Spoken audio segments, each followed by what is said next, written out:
So welcome to the Seeing is Believing Africa regional webinar.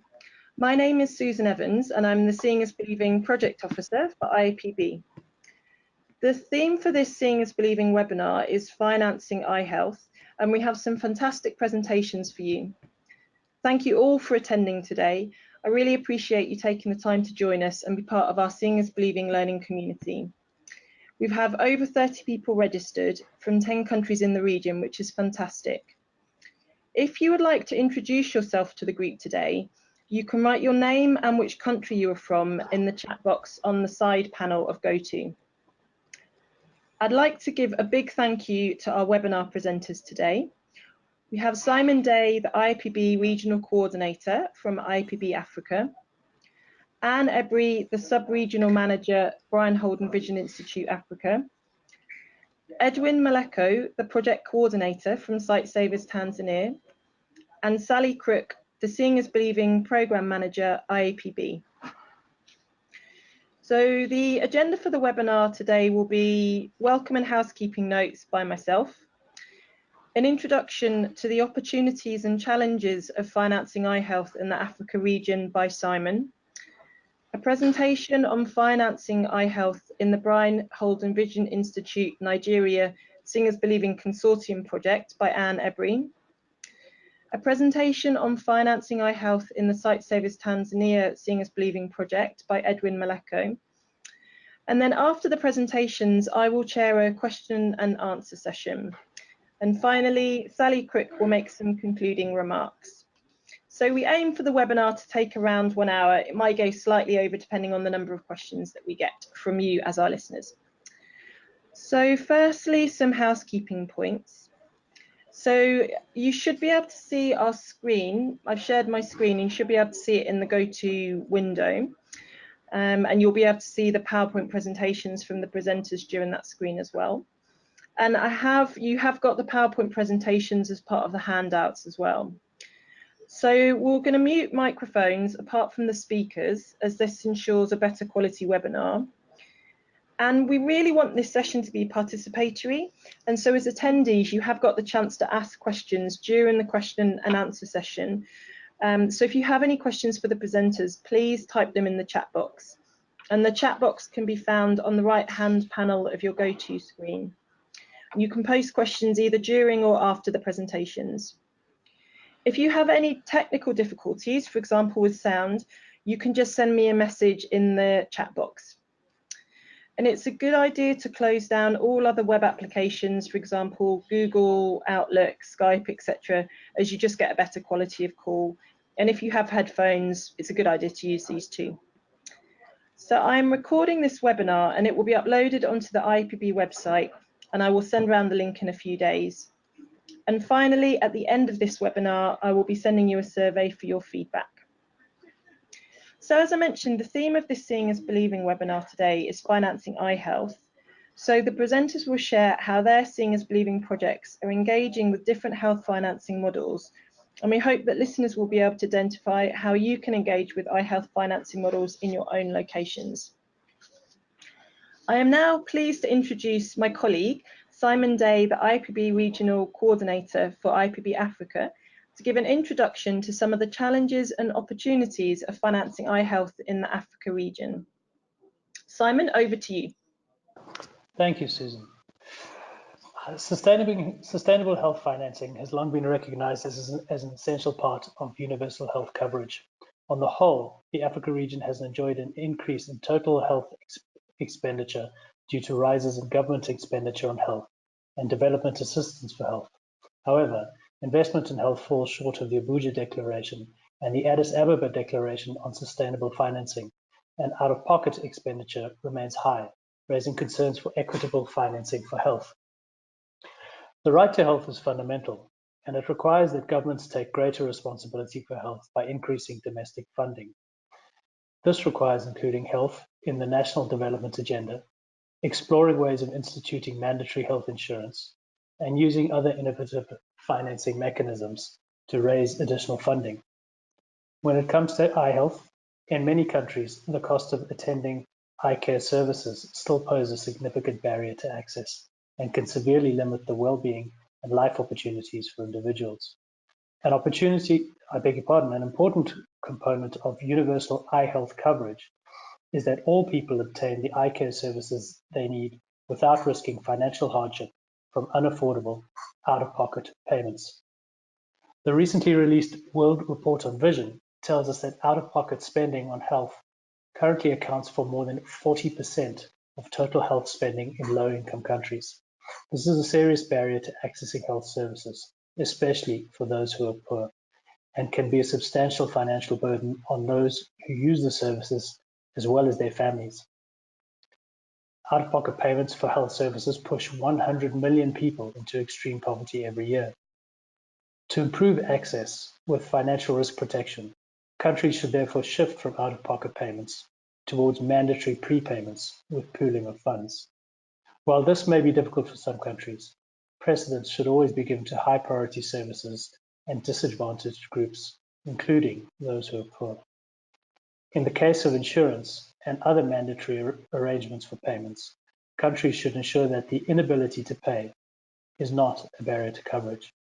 At this point, I'll hand back to Susan and our presenters to discuss the financing of eye health in more detail.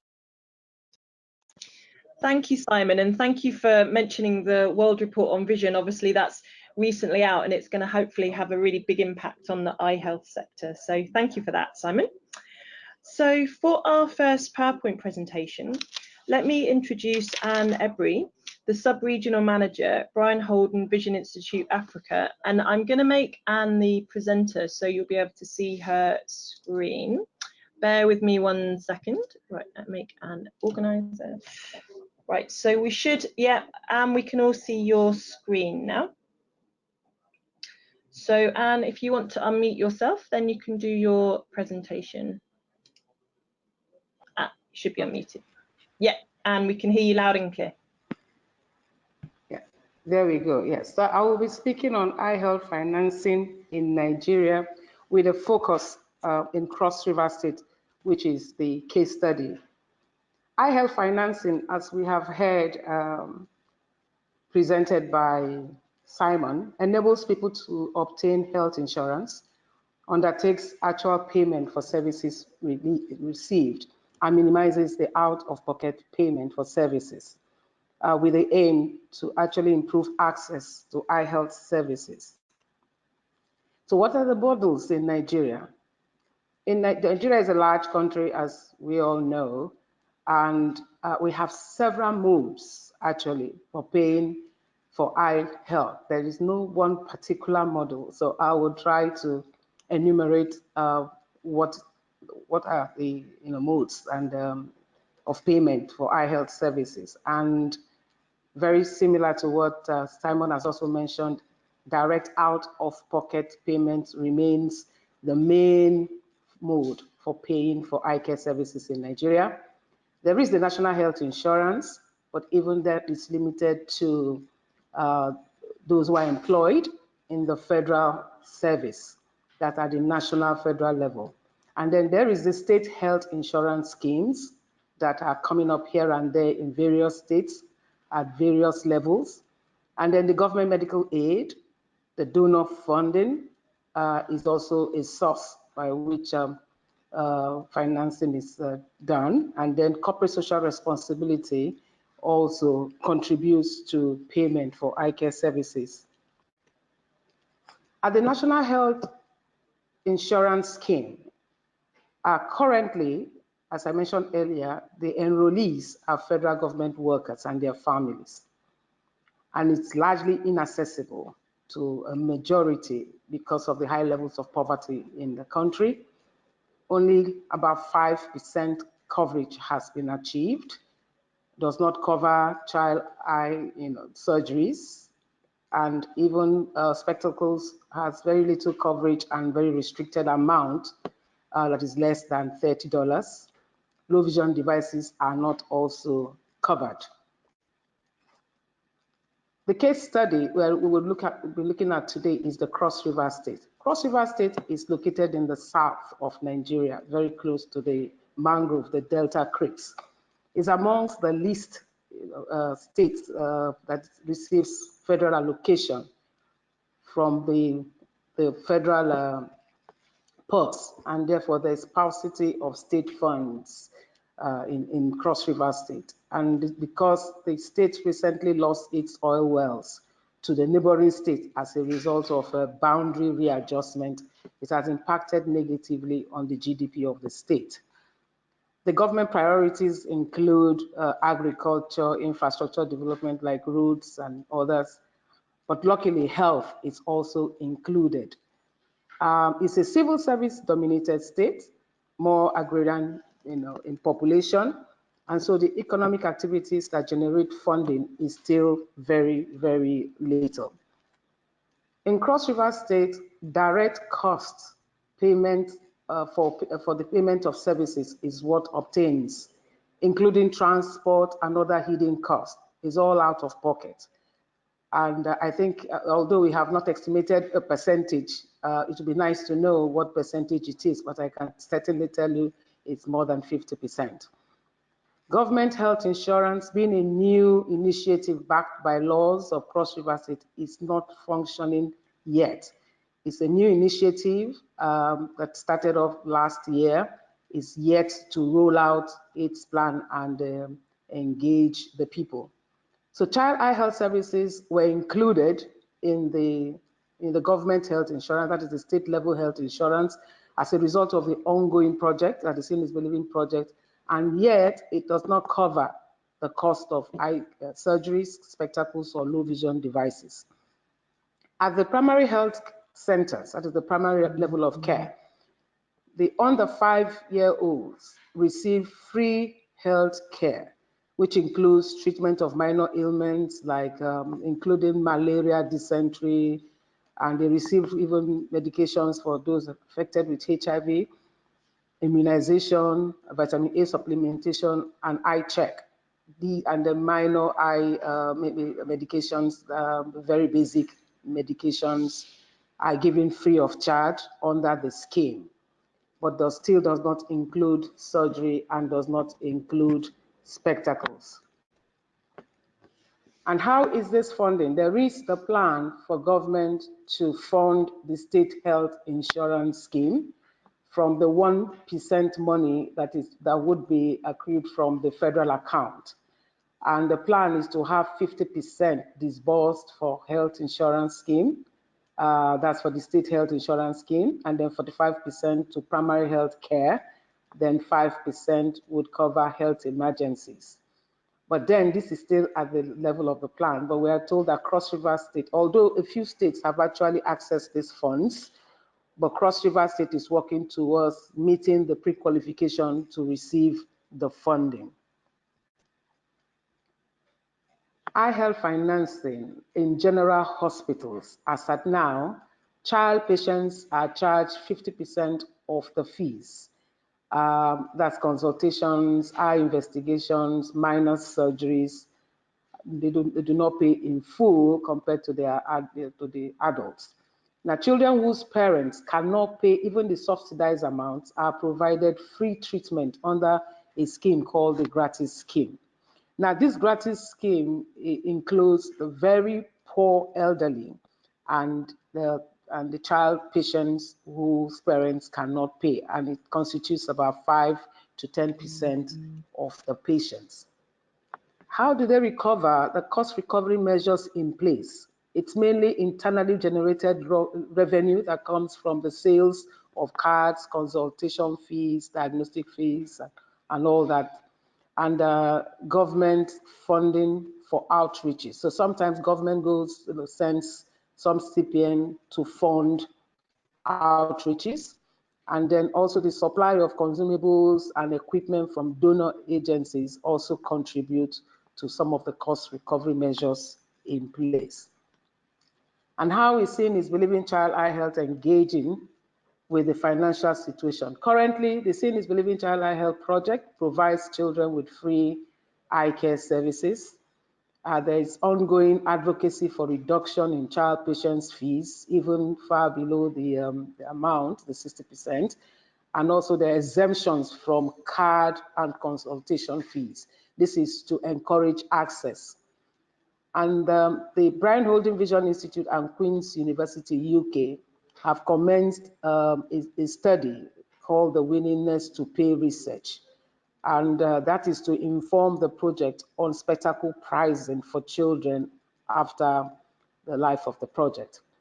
There's ongoing advocacy as well to release funds for the quarterly outreach activities by government, which has not, the monies have not yet been released. So we hope that over time that will be done. Then there's advocacy too to ensure availability of the basic eye medications that have been enlisted under the essential package list at the secondary and tertiary levels of care to make sure that there is stock and that they are made available. And then also the Child Eye Health project was able to, we included the strategic plan for child eye health, 5-year strategic plan in the 5-year state strategic health plan that would cover 2020 to 2024. This is done so that we perceive, or we are looking at a situation where once it is in the strategic plan, then there will be budget allocation to child eye health in the state, and eventually money would be disbursed for some of the activities. And then what are some of the challenges with financing eye health? Now, no funds released yet. The delays in the release of funds for the quarterly outreach programs to communities. Now, the outreach programs to communities help to alleviate the travels, the cost of travels and the movement. The state is such that majority of those who need the services are out there in the rural area, and the services seem to be in in the cities and the urban capital cities. So the outreach program is actually something that needs to be reinstated and funded. Then the non-implementation of budgetary provision. Sometimes some of the activities are included in the budget, but they either non-implementation until the year runs out. So we're looking at how can we ensure that once it is in the budget, it is implemented. Then the state health insurance scheme that is yet to function. We've been told that Cross River State is listed for the next batch, but there are certain requirements that need to be met. So we want to see how we can continue to encourage and push government to include, to do that, to hasten and include child eye health as some of the benefits in the state health insurance scheme. Then none of the health insurance scheme have spectacle surgery and low vision devices. For now, for the national health insurance does not have does not cover surgeries, does not cover low vision devices, and have very small amount assigned for spectacles. So we are also speaking to government to include surgeries for kids, surgeries for the under 5 at least. And then we also, the challenge there is that for other children that are above 5 years, where we know that refractive error is high from the age of 10, also need to be considered in the state health insurance scheme. And we want to work out modalities where even if their parents are not in employment, maybe the community health insurance that is happening in other states haven't really been mentioned yet in Cross River State. So these are some of the areas where we need to engage government more. And then another challenge is that eye care is a late entrance into primary health care. So it appears like something that you're bringing up, a new deal, when in actual fact, it should have been there in the first instance. So how is the project aiming to overcome them? Advocacy all the way for release of funds, and then continuous engagement with government to ensure that the medications are available and to advise government on pricing, as I mentioned earlier. We will engage government and also explore the possibility of potential local donors. We are looking at potential local donors to support child eye surgeries in the interim until government has in its policy, at least cover in its policy through the health insurance scheme. But in the interim, we want to see where local donors, corporate organizations would adopt a child And after the Seeing is Believing project and begin to look at the child, to support child eye surgeries. We have started talking about that with the Cross River State Director, who is in charge of the eye care program in Cross River State, to begin to engage with corporate organizations to take care of one child at a time. And we also would want to engage government and stakeholders to do more education on the health insurance scheme so that the people of Cross River State will understand the need to take up the health insurance and contribute to it. I think that should be my last slide. Okay, opportunities. Yeah, opportunities. We have a few opportunities. That is to incorporate the health assessment. There is a school deworming program that has gone on in the state for a while, and we thought that we can actually incorporate eye health screening as part of the school health program instead of having a parallel eye health and school deworming program where nurses who are involved in school deworming programs would be able to carry out some treatment, on the spot treatment, and perhaps referrals when they visit schools. We are looking at the periodic community eye outreach activities as yet another opportunity so that the Cross River State Eye Care Program would not concentrate on just community eye outreach activities, but would include school outreach activities as part of their outreach activities. Actually, what started the outreach activities was the screening for cataracts largely, but we would want the schools to be included.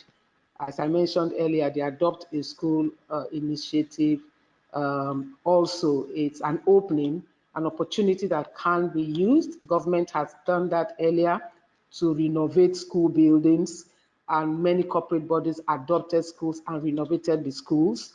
So we want to see if we can hinge on that and have eye health introduced so that these same corporate bodies will adopt eye health, either child eye health or child eye health in general in communities where they have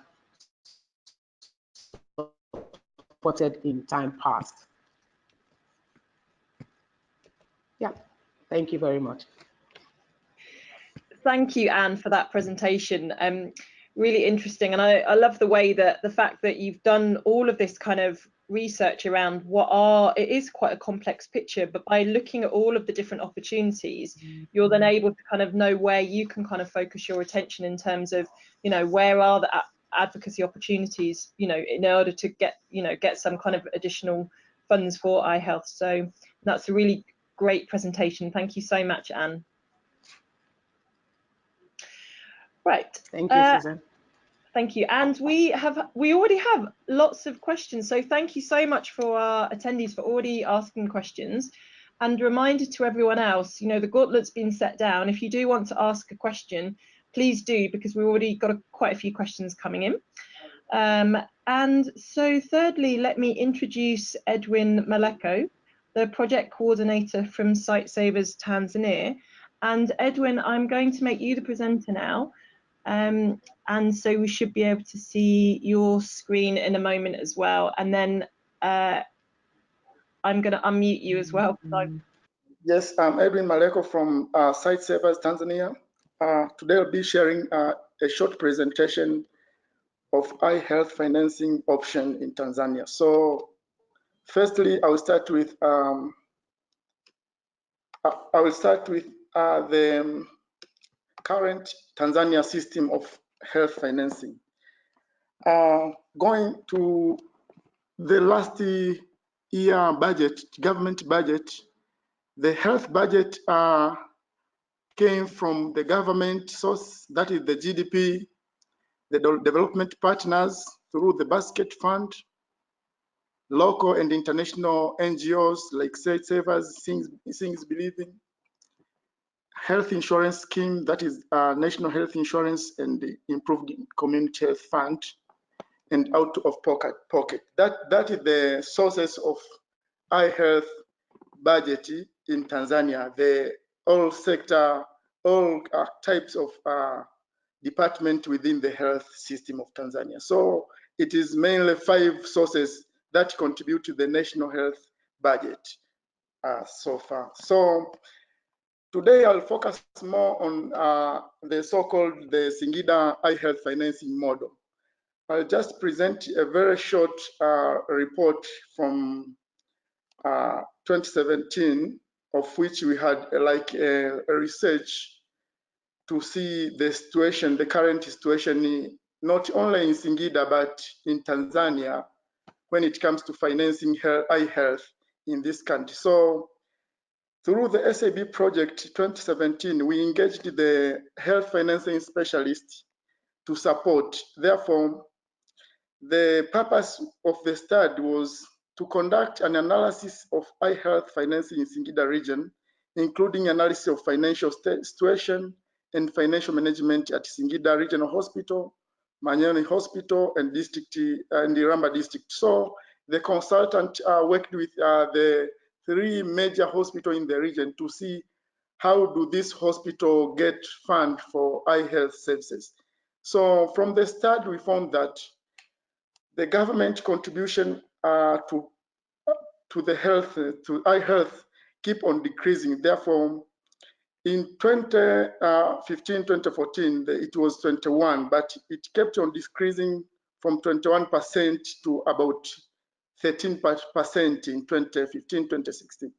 Therefore, the trend of decreasing of eye health budget called for immediate action in developing a sustainable income generation measures from the government. So you can see the system, the government system keep on allocating funds, but when it comes to the allocation, like the Abuja agreement of 15% GDP to health service, for Tanzania, it is only 7% allocated for health, the GDP. So the trend keep on decreasing. Therefore, this model for Singida call for the region to design a mechanism of generating revenue from their own sources. That therefore the financing framework mainly focus on increasing domestic funding to eye health services by ensuring that the integrating eye health services with insurance schemes,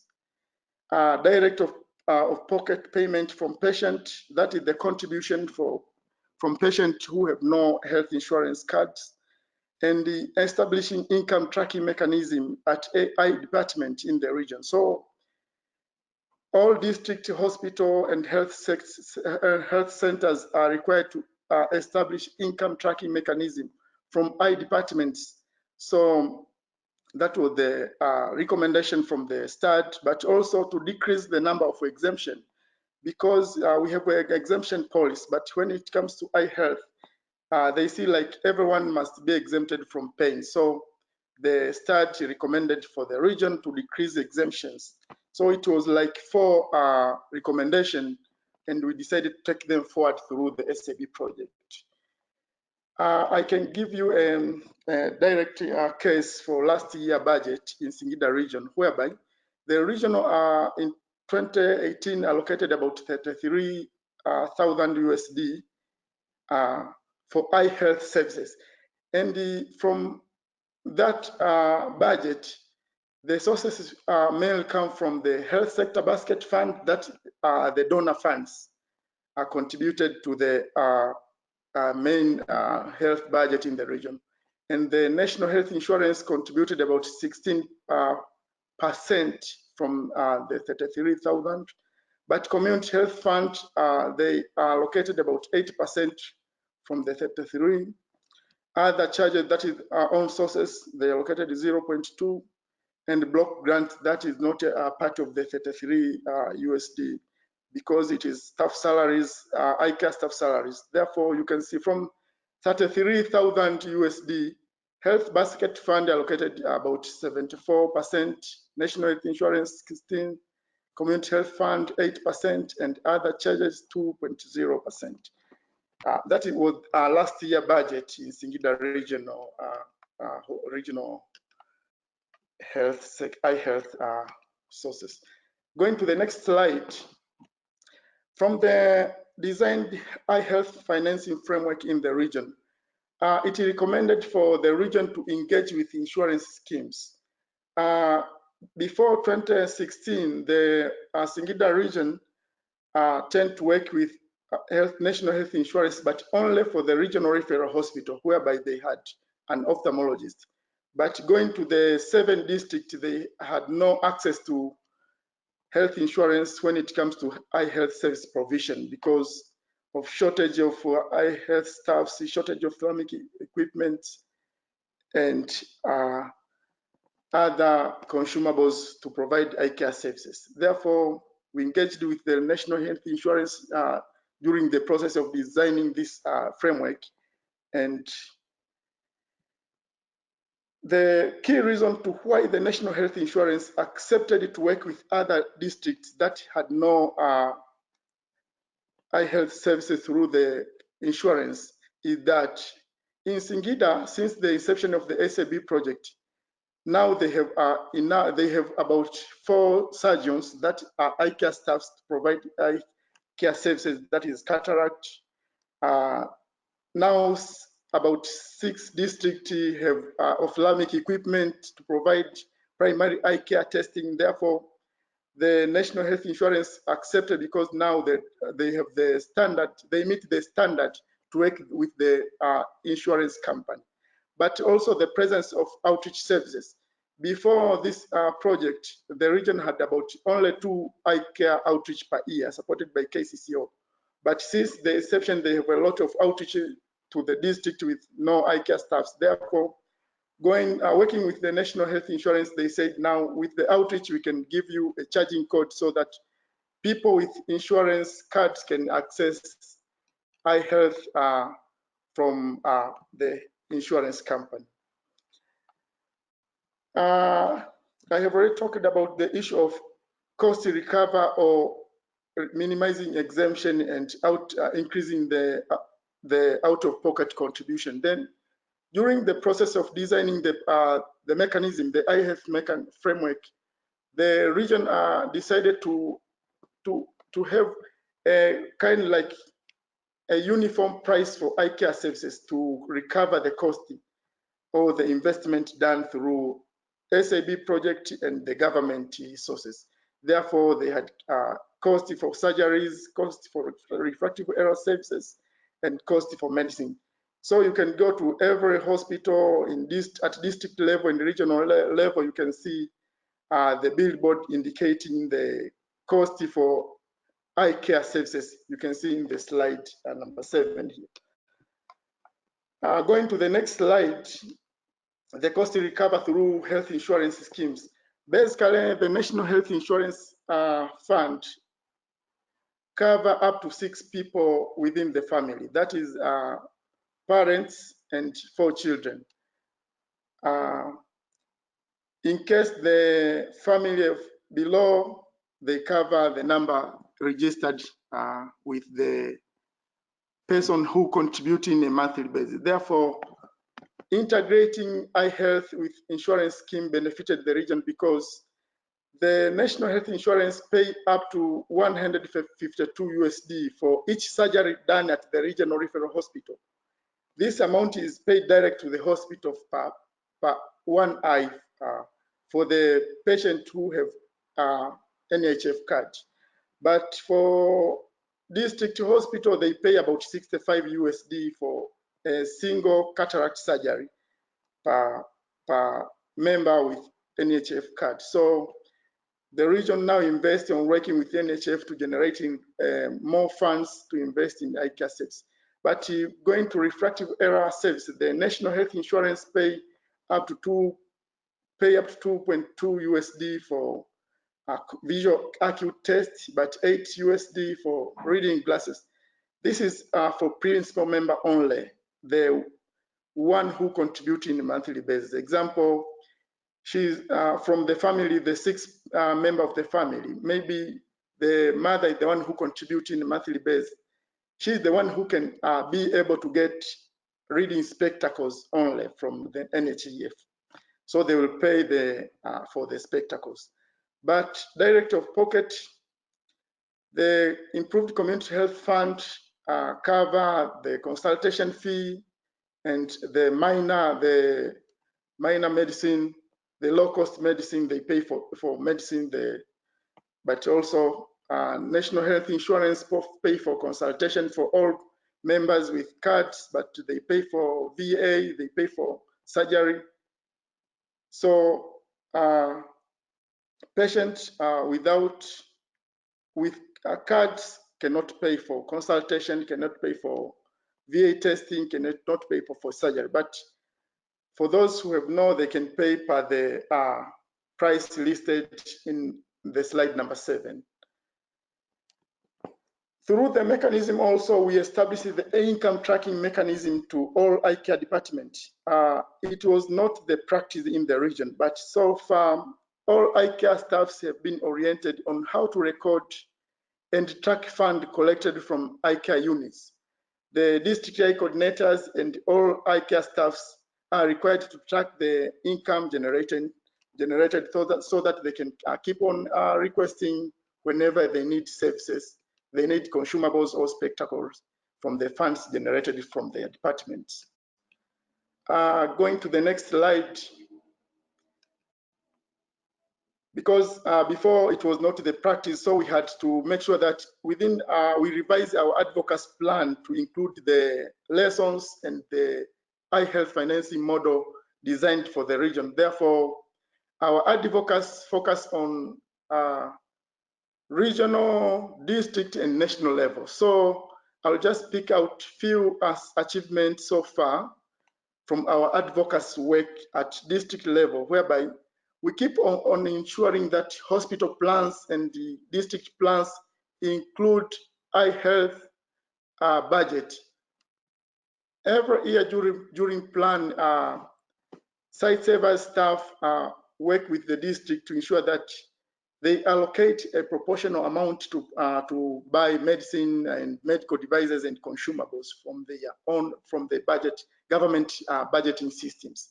But also we build the capacity of managers in financial control, efficient and fair allocation of funds. Before, you can see the table to showcase the table in slide number 9. In 2015-2016, the whole region had about 2,000 USD for the whole region. And this amount was at the regional referral hospital only. You can see the fund allocated from the government sources. But with our advocacy work now, in 2018-2019, they allocated about 33 USD for eye care services within their budget. So we keep on advocating so that the district eye coordinators, the eye care staffs understand the concept of planning and participate to ensure eye health is considered within their plans. So that is the achievement for the previous 3 years. But when it comes to cost recover, as I've already talked about, the issue of patient with insurance card and patient with no insurance card must contribute to remove the attitude of free eye care services. So from April to September this year, the region generated about 14,000 USD from eye care service delivery. These are the funds recorded from eye care service, from eye care departments, from all from 7 districts and regional referral hospitals. So now you can see they keep on increasing. Then they generate fund from eye care services and they reinvest it to revolve and ensure they sustain eye care services within their district. So it is again an achievement, and we keep on making sure that they record and they keep on investing on eye health services. At national level, we advocated for policy change and other guidelines, especially during the designing of our National Eye Care Strategic Plan. We worked with the Ministry of Health to ensure that the lessons learned from Singida through the eye care as financing plan, we ensured that it is part of the 2018-2022 National Eye Care Strategic Plan. This simplifies our advocacy work when we meet with national level ministerial level staffs. So now the Singida Eye Health Financing Model is part of the National Eye Care Strategic Plan. But also going to the National Health Insurance Fund, the packages, we advocate for the National Health Insurance Fund to provide spectacles for all members with the insurance card. Now it is one member, it is one member, the principal member, but now we advocate for the government to change the packages for all people to access spectacles with their insurance card. But the Improved Community Health Fund pay for eye surgeries, does not pay for eye surgery and spectacles. You can see in Singida, the population of Singida, it is about 1.3 million, but only 22% of the Singida population joined with the Improved Community Health Fund. So you can see it is a challenge, and we thought that it is because Community Health Fund does not pay for surgery and spectacles. Therefore, we advocate for the government to change to ensure that because most of people fall under this category, so the government must change the guideline and Community Health Fund to make sure that they cover surgery. But also Medical Store Department to improve the catalog to include all eye care consumables and have a price list of all medicine. This is the national level agenda. But when it comes to human resource for eye health, the region to recruit more cataract surgeon and optometrists. So far, they have a shortage it is only 4 districts. Other districts have no surgeons. So we advocate for the national to ensure that regions have enough eye care staffs. We have learned with the regional management because the health financing model was not designed only by the consultant. We worked with the regional health management teams. We had about 3 meetings.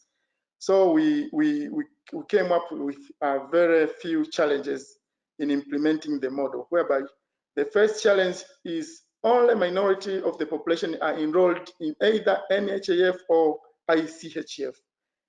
In Tanzania, it is only 7% of the population nationwide with NHF cards, you can see. So in Singida, only 22% with community improved community health fund. So we keep on advocating, and it is a challenge because cannot help to recover costs invested within the eye care services.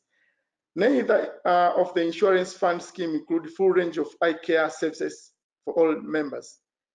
I've already talked about the cost for surgery and spectacles is not covered by Improved Community Health Fund.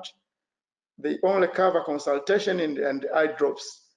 But most of community members fail to pay for NHIF cards, either due to lack of awareness or inability to pay. So we keep on working with the government and the regional to sensitize community to join the insurance schemes. But the government investment is still very low. You can see 2018, the budget was only 33 USD compared to the investment done through the SiB. The SiB invested about 221,000 USD, but the region is very low compared to the SiB project. So keep on advocating for them to increase the budget to allocate more resources to eye health services.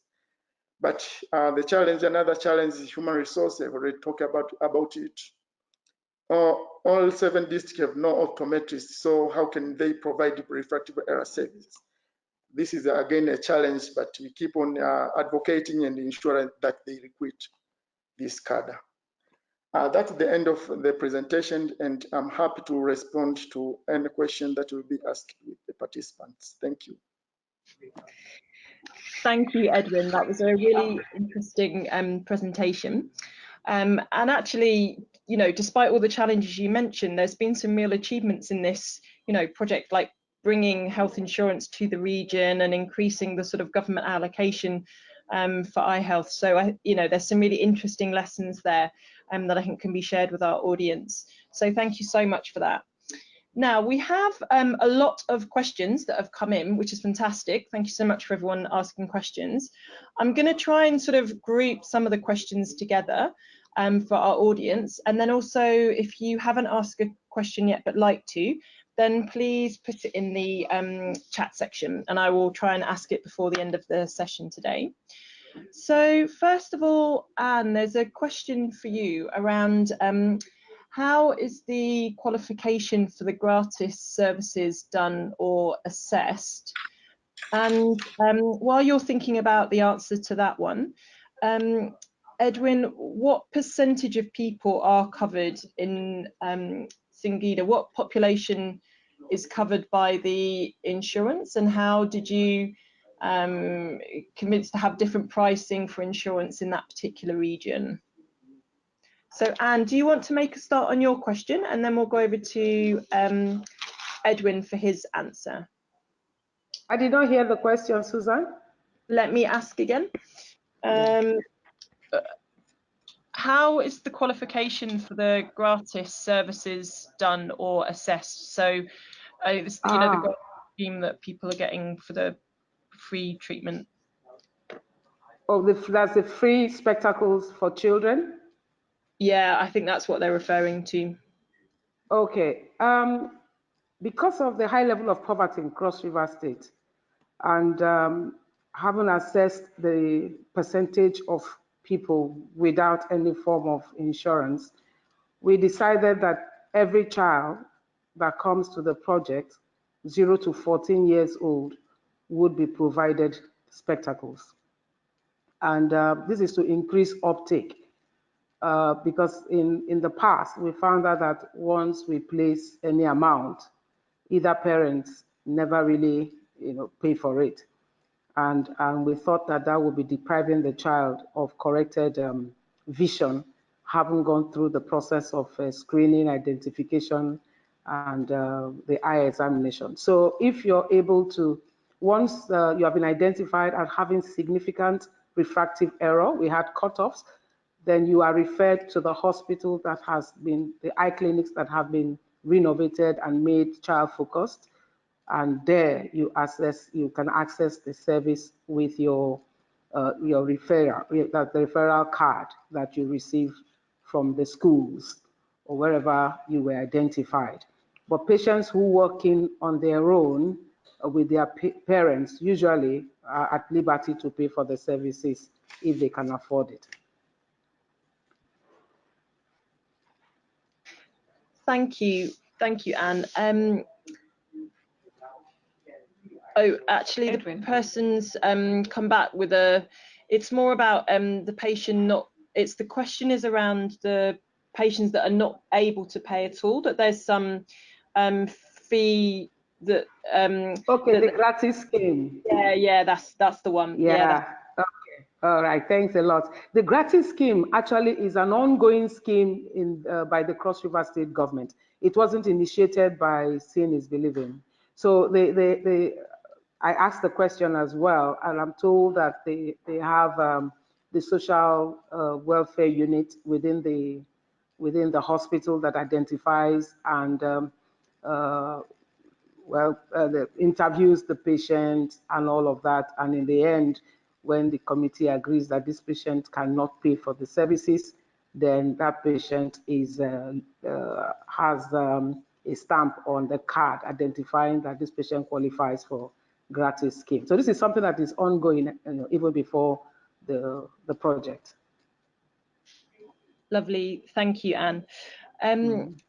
So then the question to Edwin, which was around, so what percentage of the population is covered by the health insurance scheme? Yes, Susan, thank you. Basically, in Tanzania, for the National Health Insurance Fund, it covers only 7% of the Tanzania population. So it is reflecting in Singida. But coming to the Improved Community Health Fund in Singida Regional, the last year report showed that only 22% households have been enrolled to the Improved Community Health Fund. So that is the situation in the region and the nationwide. Thank you. And a question for both of you around the health insurance schemes is, what are the obstacles that have made the health insurance scheme not functioning, or functioning in a low level despite the law in place? So what are some of the barriers to kind of the health insurance schemes expanding to other larger numbers of populations? So if we start with Anne on that one, and then Edwin. Yeah, thank you, Susan. The National Health Insurance Scheme in Nigeria seemed to target only the federal government workers. It's actually supposed to be mandatory, but because now this is my perspective, because the contribution, the amount that is being contributed is actually drawn from their salaries, and then there are different levels at which you access. They have different levels of payment. At the very basic insurance package does not cover a lot of the services that one could benefit from. For instance, it may not cover your admission in the hospital, may not cover delivery of children. So the packages differ, and as a result, many are not interested in enrolling into those schemes because of the very basic and minimal services that are provided according to the package. Now, those who can afford it look for higher packages. Now, only very few the public, just a very limited number can actually are enrolled as federal national workers. Now, for state health insurance scheme in Cross River State that had quite a number of enrollees, at a point they stopped and decided that they were going to go through another scheme that would perhaps include more persons. It is not compulsory, and because it is not compulsory, they decide whether or not they want to be part of it. But I think the major challenge, people are not getting what they want.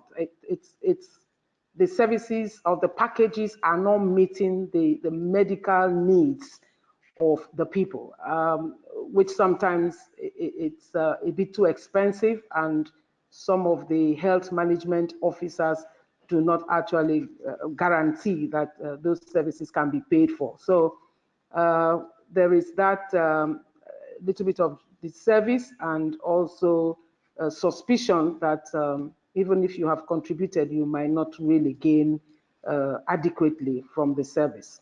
So there is need to educate the population. There is need to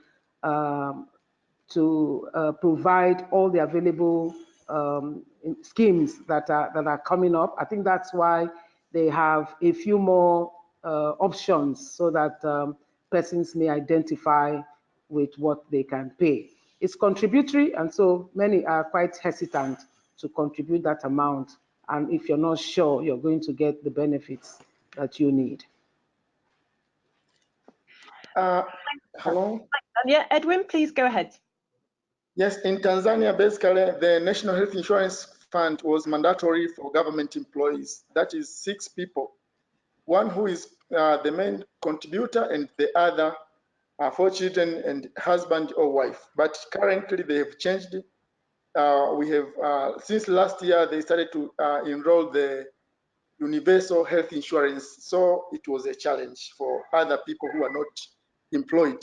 But now they have the package for private people, for individuals who are not government employees.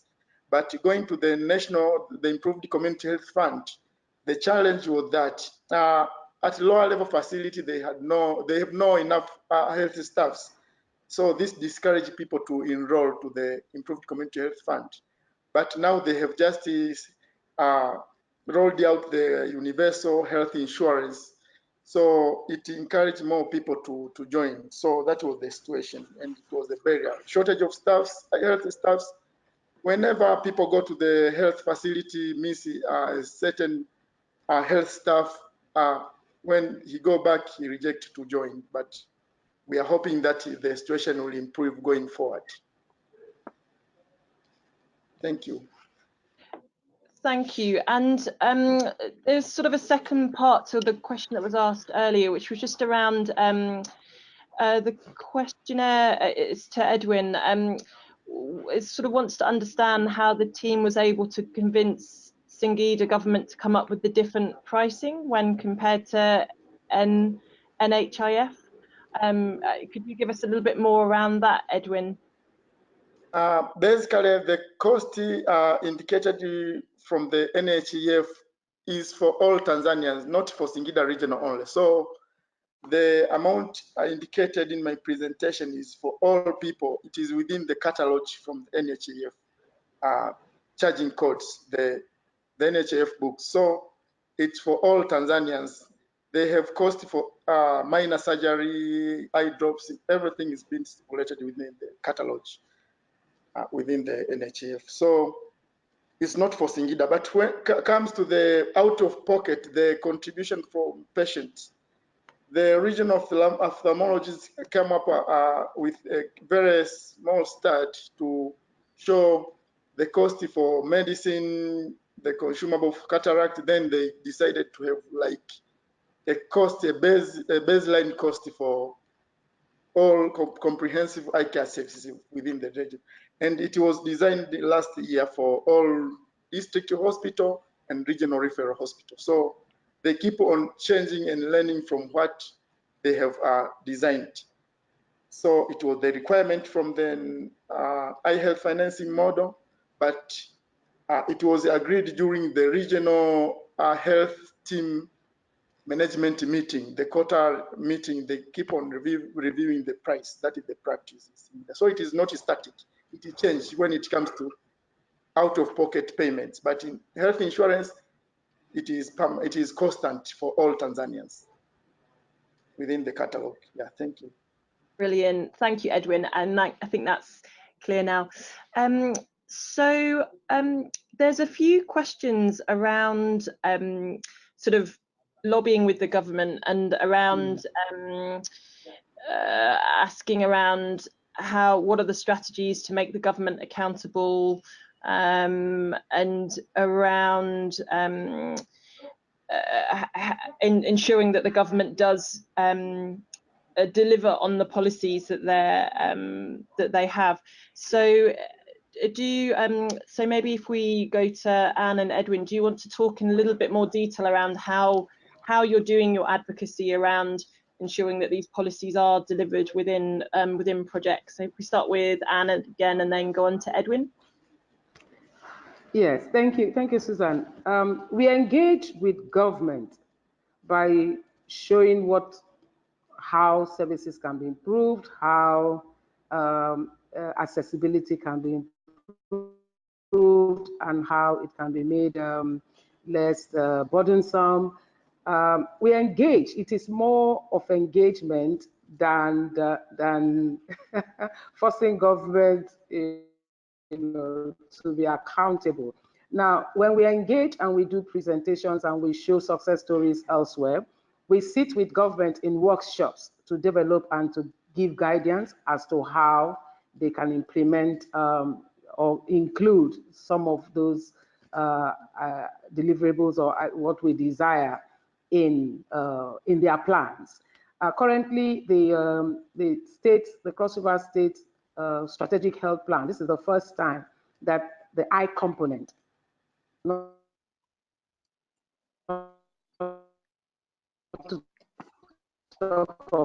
sorry, we're a little bit there. Hello?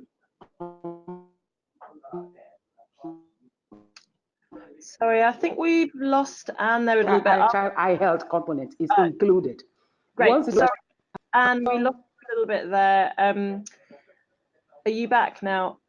Okay, can you hear me now? Yeah, we can hear you now. Okay, all right. Sorry about that. I was saying that we engage with government by working closely with government to show the benefits of some of the deliverables that we desire out of the project. And I think that the Child Eye Health Project has actually done quite well, because including child eye health or even eye health into the strategic plan of the state was a huge milestone to achieve. Now we will go further. I think the engagement has to be continuous. We will go further to show where the gaps are, and basically it's just to work in tandem with government to make sure that they are guided to see how it works well for everyone. So that's what we do. And when we sit, during review meetings, annual review meetings, the government also showcases what they have done from where they were, previously, and what they have achieved up to that point. So it's engagement, more or less, that we do. And I think it still works well. It still works well for us. Thank you, Anne. Okay, Edwin, the same question to you. Basically, at national level, we had a national eye health system assessment done through Sightsavers, the National Eye Coordination Project. So we just assessed all 6 WHO building blocks. Then we come up with the report. The report helps to engage with the national level. That is to plate all issues raised within the report. So at national level, we have National Eye Coordination Unit and the National Sightsavers. At national level, they work with them to push the agenda raised by the National Eye Health System Assessment Report. But at a regional level, with the SiB project, we have annual review meetings. So we have learned a lot throughout the implementation. Then we come and share the findings, the annual project data. We also share the eye health beneficiary concerns, but we also share the RAB report, the RAB done through this project. So it is the practice. So it is more or less about meetings, engagement, but evidence-based advocacy. So we have a lot of information generated through not only SiB project, other eye health project, but also other health eye health partners.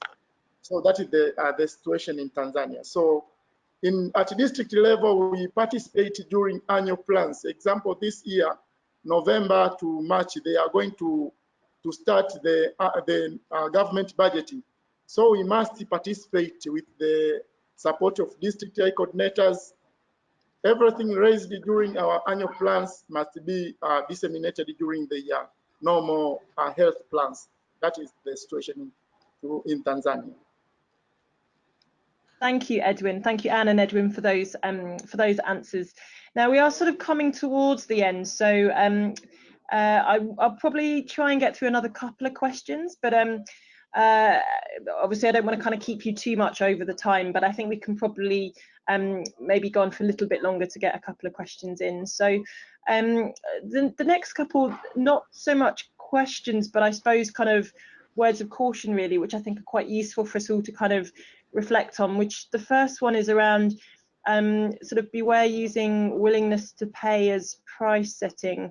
If done properly, it gives money valuation of the benefit of the programme or intervention, and if highly valued, then it is likely to be more the ability to pay or affordability. So setting prices on willingness to pay can mean lower access or further out of pocket burden and financial hardships, and that's been shown in another sort of spectacle access study. So sort of a bit of a word of caution around that one, and we sort of focus more on the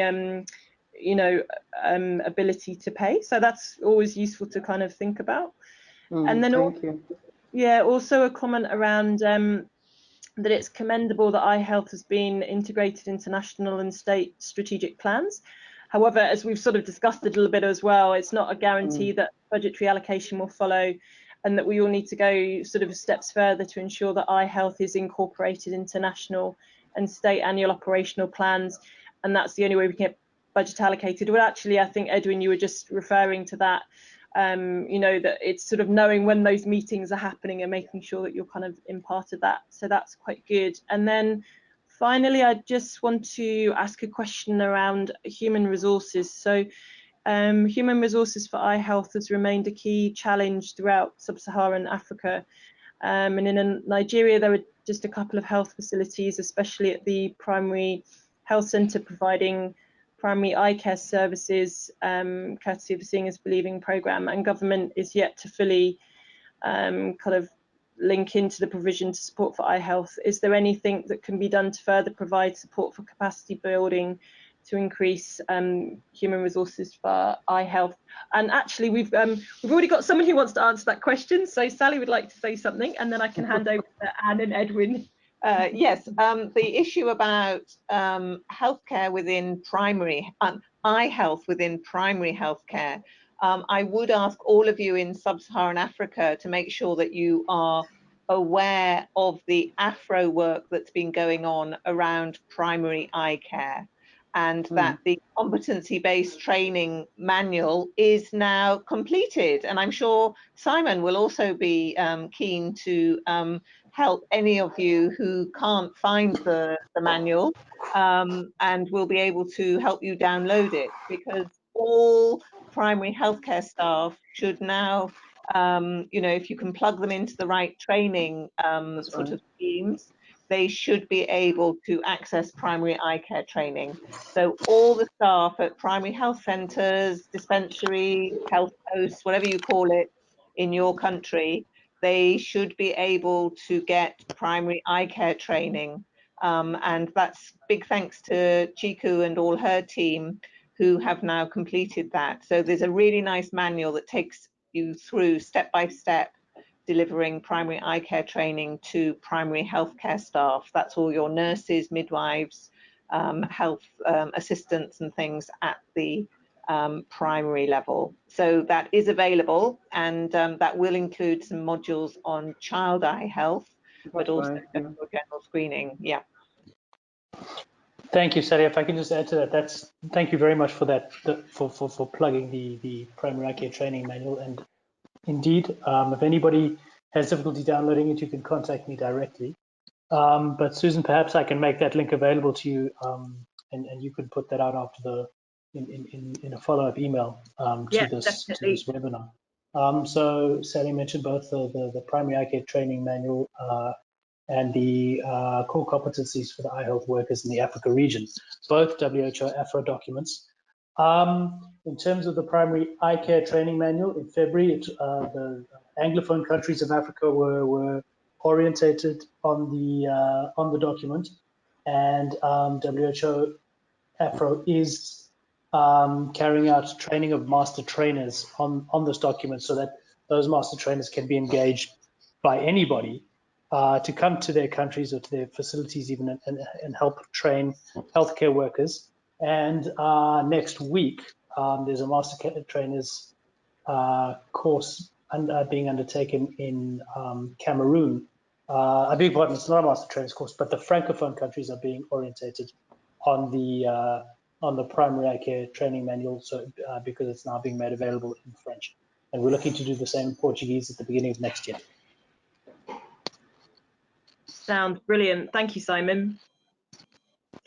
Okay, Anne, do you want to say anything on this issue, and then we'll hand over to Edwin for.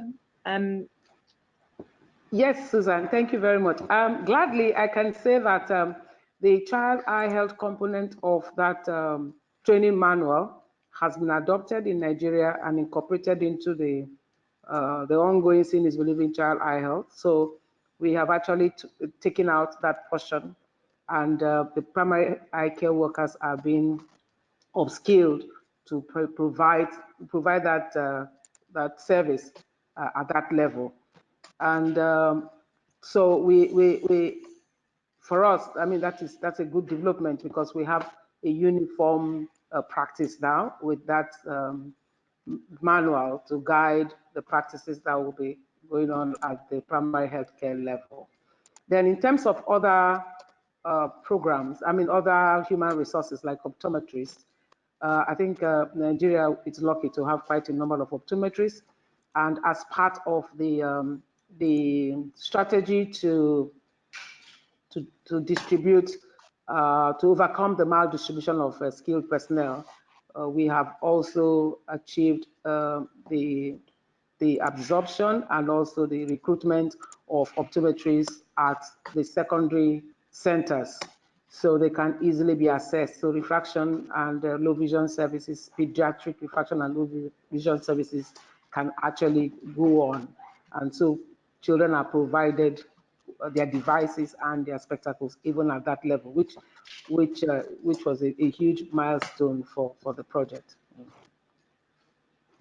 Great, thanks, Anne. And then finally over to Edwin. Thank you, Susan. In Tanzania, also through the National Eye Care Coordinator Unit, they are now reviewing the WHO primary eye care manual, and they have started, but remaining with training of the master trainers, of which we are still following up so that they can contextualize the manual and communicate with the regions so that they can implement it. But we trained a lot of primary health staffs in Singida through this project. And what they are now doing is to make sure that they integrate the issue of primary eye care to the primary health care through the Ministry of Health. So this is part of, again, of our advocacy work going forward, and it was noticed through the National Eye Health System Assessment. So we keep on working, and thank you, Simon, for bringing it to this, bringing this in this meeting. This forum will keep on following up with the ministry. Thank you. Thank you, Edwin. And there's sort of a question to Simon, actually, in that is it possible to get a link for the Cameroon training that's coming up next week if it's not too late? We appreciate that. I'm afraid is a closed training. It's being held by. I beg your pardon. So I did correct myself there. It's not in fact a training. It's an orientation on the training manual in French, the Francophone countries. So it's being held by WHO. They are inviting the national coordinators from the Francophone countries, and they will then be presenting them and orienting them on the manual. So it's not, in fact, a training. In the future, WHO will be training master trainers, however, so that'll be something for down the line. Fine, and you'll be communicating that to the region, I guess, through the newsletters and that kind of thing. Yes, indeed.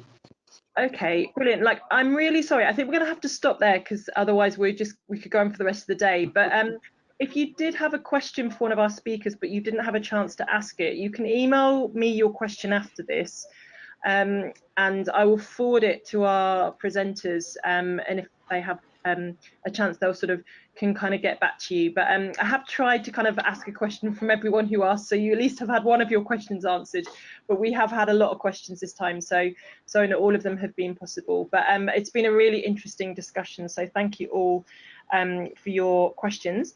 And I would now like to introduce Sally Crook, the Seeing is Believing Programme Manager for IAPB, for some concluding remarks.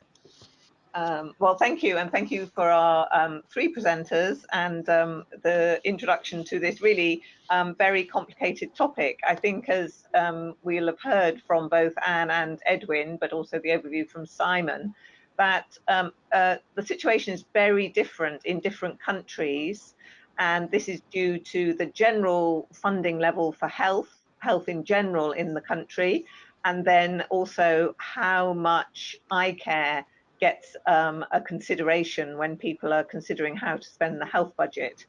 And I just found these two presentations from both sides of the continent just very interesting in sort of highlighting some of the key issues that there are. I think to begin with, it's the issue of the very mixed different sources of funding for eye health services and for health services in general in the two countries, but that out of pocket payments do remain one of the key amounts that is expected to be paid, and that although there are insurance schemes in both countries, these are both very new.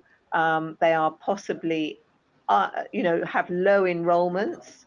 and people really are just still not sure what you get from joining an insurance scheme, and that if these schemes are not mandatory, people sometimes are not willing to pay for them, to pay into them, because they're really not sure that they're going to deliver the health services that their family wants.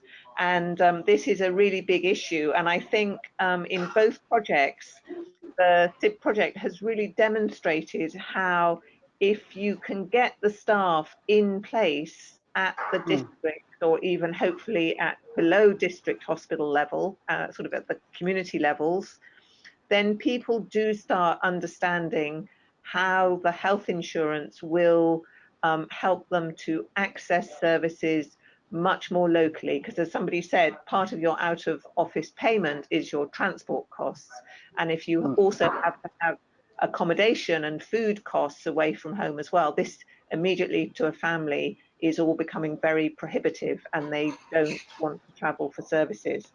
So I thought there were some great lessons here on how, by improving services at the district and sub-district levels, you can entice people to understand what eye care services are available and what they could ask for from their health insurance schemes. But also there is still just this general information sort of lack, not only to the general public, and also because what is available is changing. A lot of these schemes are being tweaked and being developed as they, as more information comes in. So year on year, something might be included this year, and then next year it's maybe included at a lower reimbursement rate, or another service is added but something else is taken away.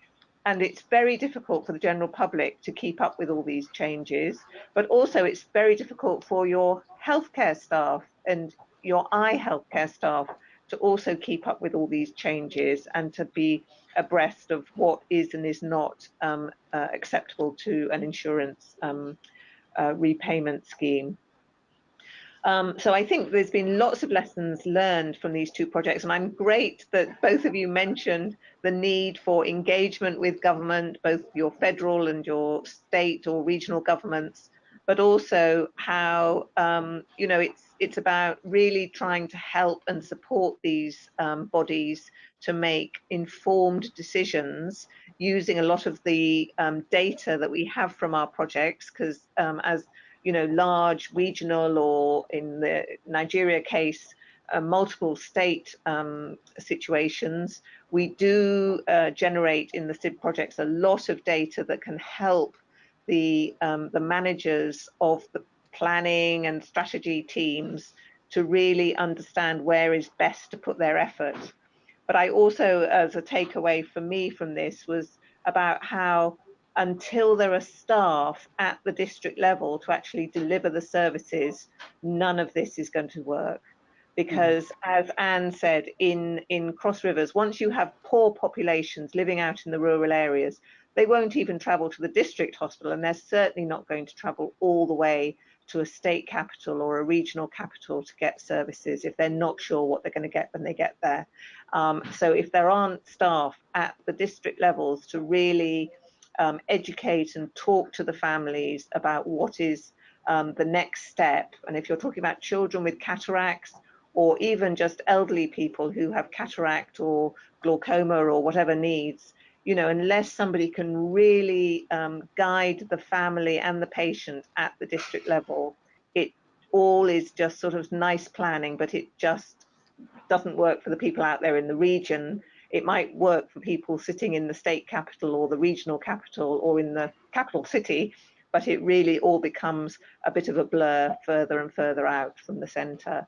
So thank you both for very informative presentations, and I'm sure there will be some questions coming to you that Susan forward on, because I think there were more questions waiting for you.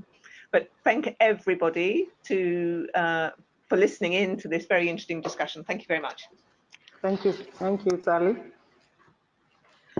Thanks, Sally.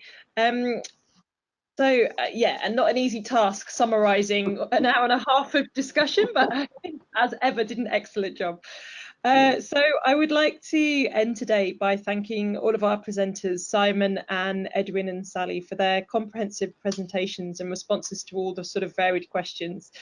And thank you to everyone who has participated. And you know, we do really appreciate you taking the time to be part of our Seeing is Believing learning community.